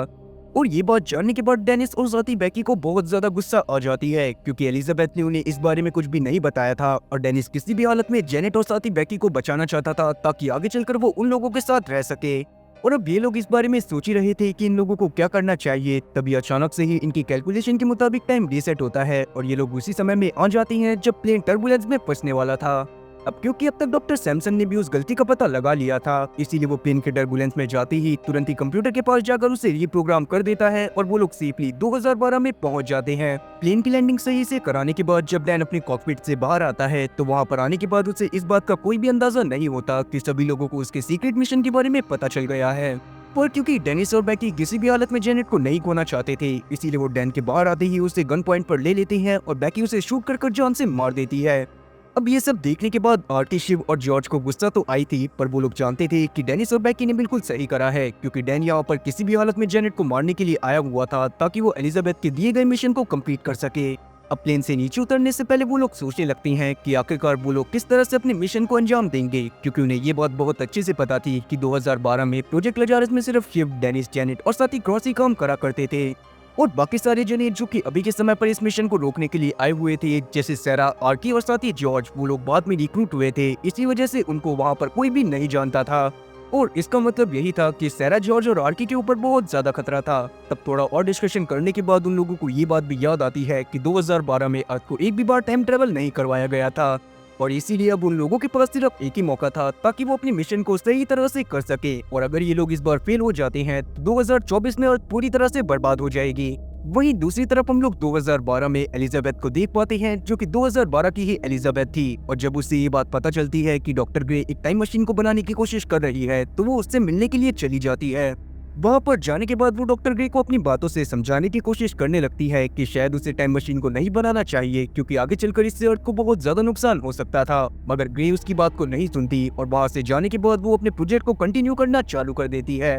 और अब इस सीन को देखने के बाद हम लोगों को ये बात तो क्लियर हो गई थी कि 2012 में एलिजाबेथ को ये बात नहीं पता थी कि डॉक्टर रॉबिन डॉक्टर ग्रे के जरिए एक नई टाइम मशीन बनाने की कोशिश कर रहा है। एलिजाबेथ को यही लग रहा था कि डॉक्टर ग्रे खुद ही अपनी एक साइंटिस्ट की टीम बनाकर टाइम मशीन बना रही है, और यही रीजन भी था कि 2024 में जब एलिजाबेथ को ये बात पता चली थी कि 2012 के टाइम ब्रेकर के ग्रुप वाले मिशन में रॉबिन भी शामिल है, तो वो बहुत ज्यादा शॉक हुई थी। अब ग्रे जब अपने घर की तरफ जा रही होती है तब अचानक से उसकी मुलाकात जेनेट से होती है, जो कि 2024 में आई थी, और क्योंकि इसे ये मिशन दिया गया था कि वो 2012 में जाकर डॉक्टर ग्रे की एक ऐसी टाइम मशीन बनाने में मदद करे जिससे दूसरा ब्लैक होल ना बने, तो वो डॉक्टर ग्रे से जाकर बात करने लगती है। और तब डॉक्टर ग्रे से बात करते हुए जेनेट ने उसे ये बात नहीं बताई थी कि वो 2024 यानी कि भविष्य से आई हुई है। उसने डॉक्टर ग्रे से झूठ बोला था कि उसको पता चला था कि डॉक्टर ग्रे एक टाइम मशीन को बनाने की कोशिश कर रही है, और जेनेट के पास उसके लिए कुछ आइडिया थे, जो आइडियाज असल में वही कोऑर्डिनेट थे जो कि रॉबिन ने जेनेट को 2024 में दिए थे ताकि वो 2012 में जाकर डॉक्टर ग्रे की मदद कर पाए। और तब जाकर हमें इस बात की भी क्लियरिटी मिल जाती है कि जेनेट के पास उन सभी कोऑर्डिनेट की कॉपी कहाँ से आई।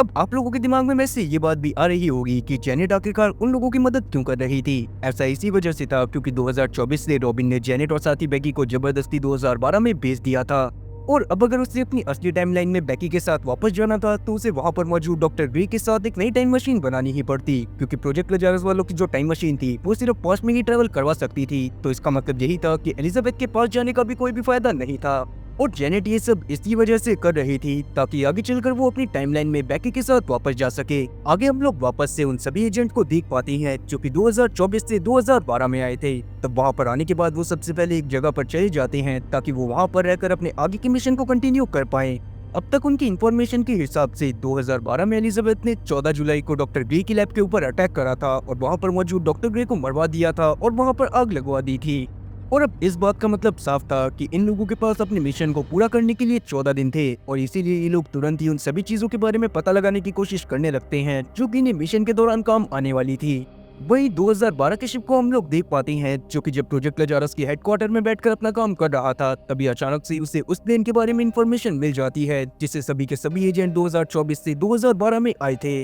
और अब ये बात जानने के बाद शिव तुरंत ही प्लेन के अंदर चेकिंग करने के लिए चला जाता है, जहाँ पर जाने के बाद उसे प्लेन के अंदर डैन की लाश मिल जाती है जिसे बैकी ने शूट कर मार दिया था। और उसकी लाश को देखने के बाद शिव काफी ज्यादा शॉक होता है क्योंकि वो इस बात को जानता था कि एलिजाबेथ डैन को अपनी टीम में लेने की कोशिश कर रही थी। और आगे जब शिव डैन की लाश को चेक करता है तो उसे पता चलता है कि ये वाला डैन बुरा था। इसका मतलब यही था कि ये वाला डैन फ्यूचर से आया हुआ है, और इस बारे में पता चलते ही शिव तुरंत ही एलिजाबेथ को इस बारे में सारी खबर दे देता है। और अब ये सारी बातें जानने के बाद एलिजाबेथ समझ गई थी कि आगे चलकर डॉक्टर ग्रे का मिशन सक्सेसफुल हो जाएगा, और इसीलिए ही उसे डॉक्टर ग्रे को जान से मारना पड़ेगा ताकि आगे चलकर वो अर्थ को बचा पाए। और इसीलिए ही अब एलिजाबेथ डिसाइड करती है कि वो अगले दिन ही क्रॉस और साथ ही जेनेट को डॉक्टर ग्रे की लैब के ऊपर हमला करने के लिए भेज देगी, जहाँ पर मौजूद सभी लोगों को मारने के बाद उन लोगों को वहाँ पर मौजूद सारी रिसर्च को भी तबाह करना होगा। तब क्रॉस भी इन सब चीजों के लिए मान जाता है। वहीं हम लोग 2012 के शिप को देख पाते हैं, जो कि अभी भी प्लेन से नीचे उतरे हुए लोगों की जांच पड़ताल करने में लगा हुआ था। तब उसे एक सीसीटीवी फुटेज में काफी सारे लोग दिखाई देते हैं, जो कि असल में वही एजेंट थे जो कि 2024 से आए थे,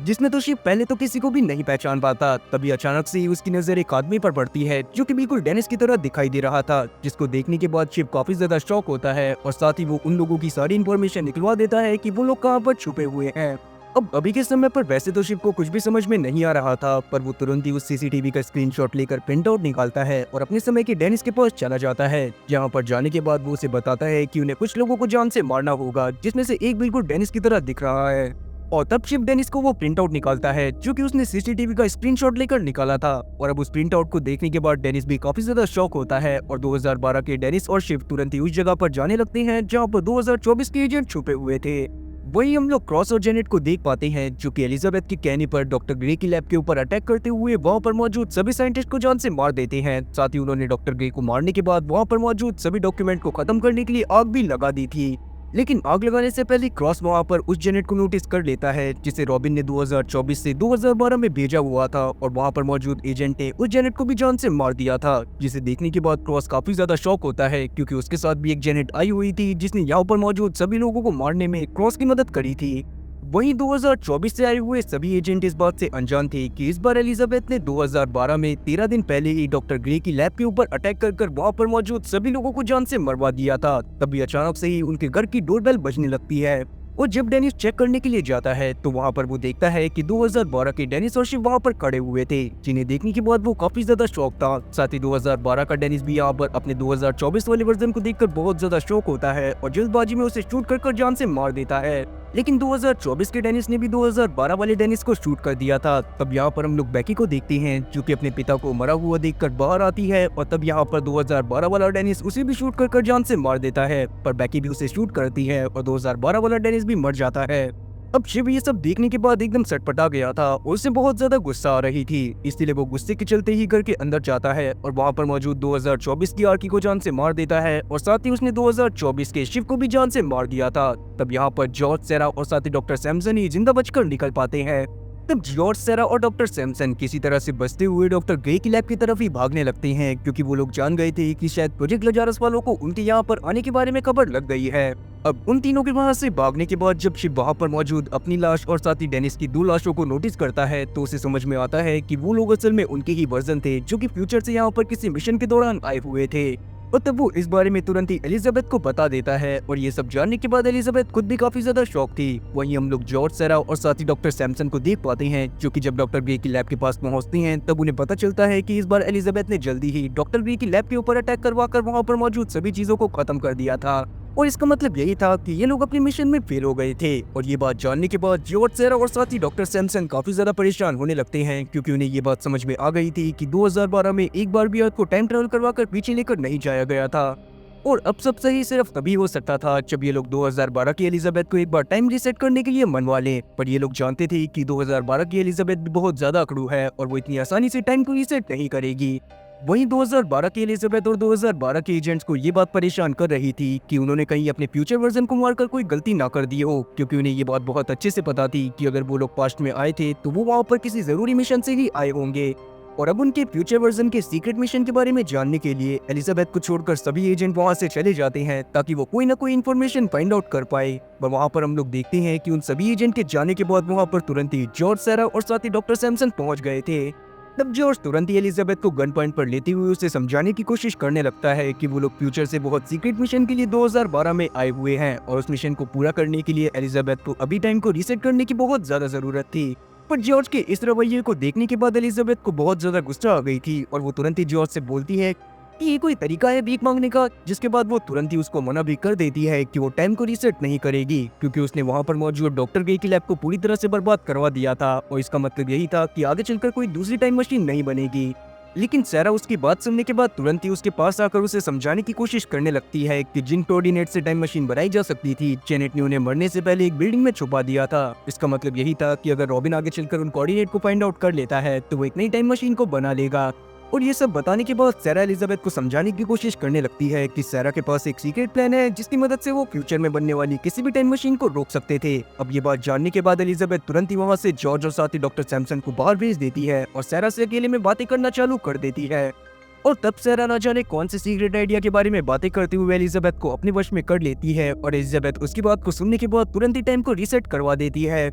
लेकिन अभी हमें नहीं बताया जाता कि वो लोग कौन से सीक्रेट आइडिया के बारे में बातें कर रहे हैं। और अब जैसे ही टाइम रीसेट होता है तब हम लोग 2012 के सभी एजेंट्स को देख पाते हैं जिन्होंने डिसाइड कर लिया था कि वो इस बार 2024 से आए हुए सभी एजेंट के पास जाएंगे, जहां पर जाने के बाद वो उनसे बातें करते हुए उनके सीक्रेट मिशन के बारे में जानने की कोशिश करेंगे और उनकी मदद करेंगे। और अब बिल्कुल ऐसा ही होता है। जैसे ही 2024 से वो प्लेन 2012 में आकर लैंड करने वाला होता है, वैसे ही 2012 के सभी एजेंट उस जगह पर पहुंच जाते हैं जहां पर 2024 से आया हुआ प्लेन लैंड करने वाला था। लेकिन वहीं हम लोग प्लेन के अंदर देख पाते हैं कि क्योंकि डैन को इस बार सब कुछ याद था कि उसके कॉकपिट से बाहर जाती ही बैकी उसे शूट कर जान से मार देगी, इसीलिए वो अपनी गन लेकर बाहर निकलता है। पर तब 2024 से आए हुए सभी एजेंट उसे काबू करते हुए सीट से बांध देते हैं।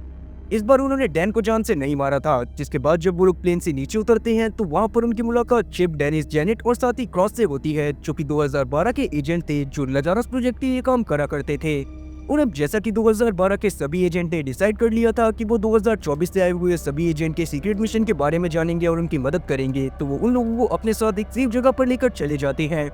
वहीं हम लोग एलिजाबेथ को देख पाते हैं जिसे पिछली टाइमलाइन के रीसेट होने से पहले सारा ने बता दिया था कि डॉक्टर ग्रे के जरिए कोई और नहीं बल्कि रॉबिन ही एक नई टाइम मशीन बनवाना चाहता था। और इस बारे में पता चलते ही एलिजाबेथ तुरंत ही अपने एजेंट के थ्रू रॉबिन को ही जान से मरवा देती है। वहीं दूसरी तरफ हम लोग बैकी और साथ ही जेनेट को देख पाते हैं जो कि 2024 से 2012 में डॉक्टर ग्रे की मदद करने के लिए आए हुए थे। अब वहाँ पर जेनेट काफी ज्यादा शॉक थी क्योंकि अचानक से ही टाइम रीसेट हो गया था और तब वो डिसाइड करती है कि वो किसी भी हालत में डॉक्टर ग्रे के साथ जल्दी टाइम मशीन बनाएगी। वहीं हम लोग 2024 के सभी एजेंट को 2012 के सभी एजेंट के साथ देख पाती हैं, जहां पर आर्की क्रॉस को बता देती है कि असल में आगे चलकर आर्की की क्रॉस से शादी होगी और 2018 के समय में क्रॉस वर्ल्ड वॉर 3 को रोकने के लिए अपनी जान देकर अपने मिशन को कंप्लीट करेगा। वहीं 2012 के डेनिस और जेनेट को जब ये बात पता चलती है कि बैकी उनकी ही बेटी है तो वो काफी ज्यादा शॉक होते हैं। साथ ही वो बहुत ज्यादा खुश भी थे कि आगे चलकर वो एक साथ अपने घर को बसाने वाले हैं। अब आगे चलकर जॉर्ज और शिव धीरे धीरे करके 2012 के सभी एजेंट को इस बात के बारे में बता देते हैं कि आगे चलकर रॉबिन और डॉक्टर ग्रे मिलकर एक ऐसी मशीन को बना लेंगे जिससे फ्यूचर में भी ट्रैवल करा जा सकता है। और ये बात जानने के बाद 2012 के सभी एजेंट काफी ज्यादा शॉक थे।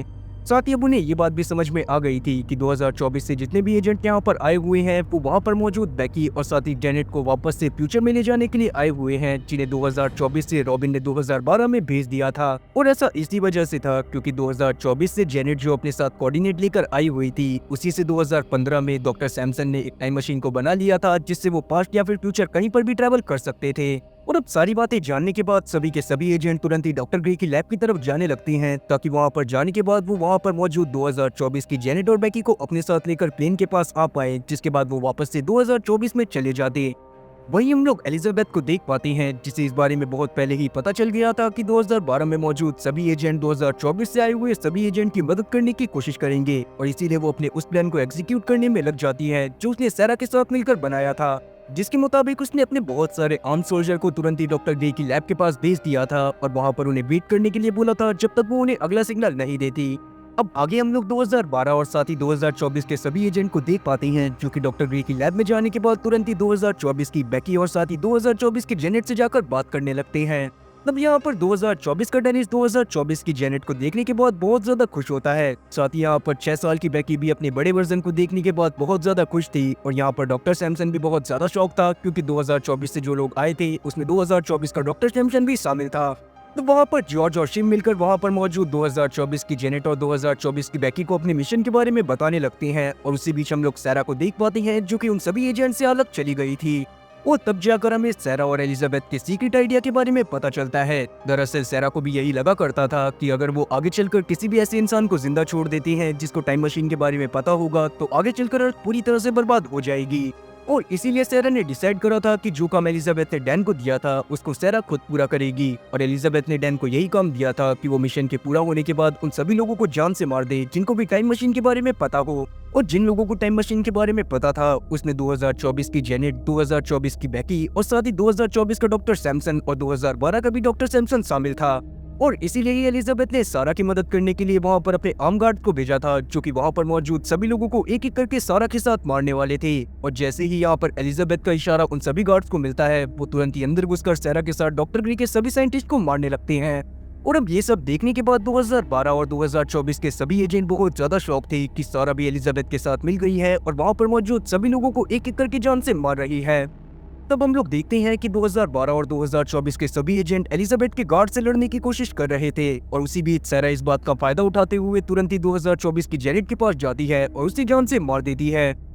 और तब सेरा ने वहां पर मौजूद बहुत सारे साइंटिस्ट को भी जान से मार दिया था, जिसके बाद जब उसे मौका मिलता है तो वो 2012 की जेनेट को भी जान से मार देती है। जिसके बाद वो जॉर्ज के सामने आ गई थी। फिर जब जॉर्ज सब कुछ अपनी आंखों से देखता है तो उसे सेरा के ऊपर बिल्कुल भी भरोसा नहीं होता और उसे बहुत ज्यादा गुस्सा आती है। तब वो चाहता था कि वो सेरा को जान से मार दे, पर वो अपने प्यार के चलते उसे जान से नहीं मार पाता। लेकिन जॉर्ज ने ये चीज डिसाइड कर ली थी कि वो बेशक से दोनों जेनेट को ना बचा पाया हो, पर वो दोनों बेकी और साथ ही डॉक्टर सैमसन को बचा लेगा ताकि वो 2024 में जाकर वापस से एक और प्लान बना पाए। अब सेरा चाहती थी कि वो जॉर्ज को भी जान से मार दे, पर वो जॉर्ज को इसी वजह से जान से नहीं मार पाती क्योंकि वो जानती थी कि जॉर्ज ने सिर्फ सेरा को जिंदा करने के लिए पूरे यूनिवर्स को खतरे में डाल दिया था। और इसके बाद हम लोग देख पाते हैं कि सेरा बाकी सभी साइंटिस्ट को मारने में लग जाती है, जिस दौरान उसने 2012 के सैमसन को भी मार दिया था। और तब जॉर्ज वहां पर मौजूद सभी एजेंट को सेरा की सच्चाई के बारे में बता देता है और हम लोग देखते हैं कि 2012 और 2024 के जितने भी एजेंट जिंदा बचे हुए थे वो जॉर्ज की दोनों बेकी और सैमसन को लेकर वहां से भागने में मदद करने लगती हैं। तब हम लोग 2012 और 2024 के दोनों डेनिस को देख पाते हैं जो कि जॉर्ज की मदद करने के लिए सबसे पहले उसके लिए गाड़ी का इंतजाम करते हैं, जिसके बाद वो एलिजाबेथ के लोगों से लड़ाई करते हुए तुरंत ही जॉर्ज, दोनों बेकी और साथ ही डॉक्टर सैमसन जो कि 2024 से आया था उन्हें गाड़ी में बिठा देते हैं। लेकिन उस दौरान 2024 से आया हुआ शिप भी मारा गया था। तब हम लोग जॉर्ज को देखते हैं जो कि दोनों बेकी और साथ ही डॉक्टर सैमसन के साथ प्लेन की तरफ जा रहा था। तभी अचानक से ही एलिजाबेथ के और काफी सारे गार्ड्स उसका पीछा करने लगते हैं।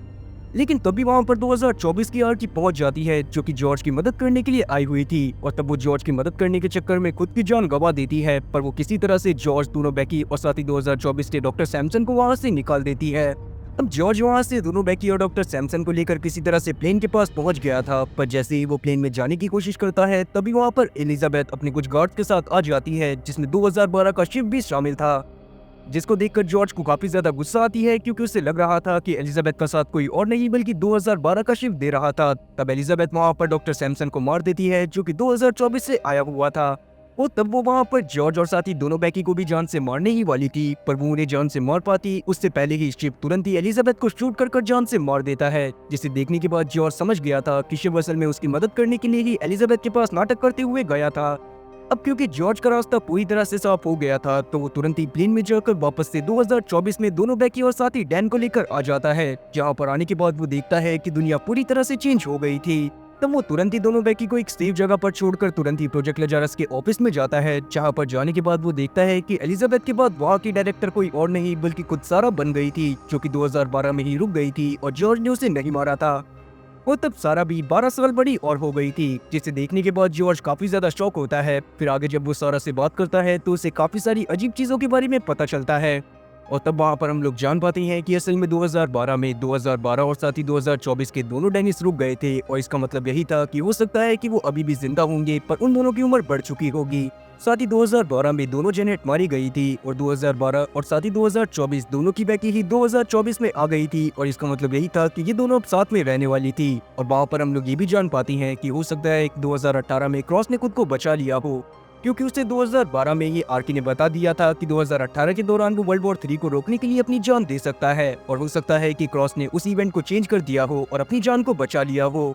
और अगर आर्की के बारे में बात करी जाए तो 2024 की आर्की 2012 में ही मारी गई थी, पर 2012 की जो आर्की थी वो जिंदा थी और हो सकता था कि वो 2024 में भी प्रोजेक्ट लजारस के लिए काम कर रही हो। और तब जॉर्ज को ये बात भी समझ आती है कि बेशक से उन्होंने अर्थ पर 2 ब्लैक होल बनने से बचा लिए हो जिससे अर्थ बच गई हो, पर उन सभी लोगों ने जो कि उस मिशन के अंदर काम कर रहे थे उन्होंने अपनी हर फेवरेट चीज को खो दिया था और अपनी लाइफ को पूरी तरह से बर्बाद कर लिया था। और अब ये सारी बातें समझ जाने के बाद जॉर्ज थोड़ा परेशान और साथ ही वो सारा को उस जगह पर देखने के बाद काफी ज्यादा शॉक हो गया था, जिसके साथ ही ये सीरीज यहीं पर खत्म होती है। तो उम्मीद है कि एक्सप्लेनेशन अच्छी लगी होगी। अगर एक्सप्लेनेशन अच्छी लगी हो तो चैनल को सब्सक्राइब करना और बेल नोटिफिकेशन को ऑल पर सेलेक्ट करना। और जिन लोगों को ये वीडियो पसंद आई हो वो इस वीडियो को लाइक करें और इस पर कमेंट भी करें। तो मैं ऐसी और मजेदार एक्सप्लेनेशन वीडियोस लाता रहूंगा। खैर तब तक के लिए टाटा और गुड।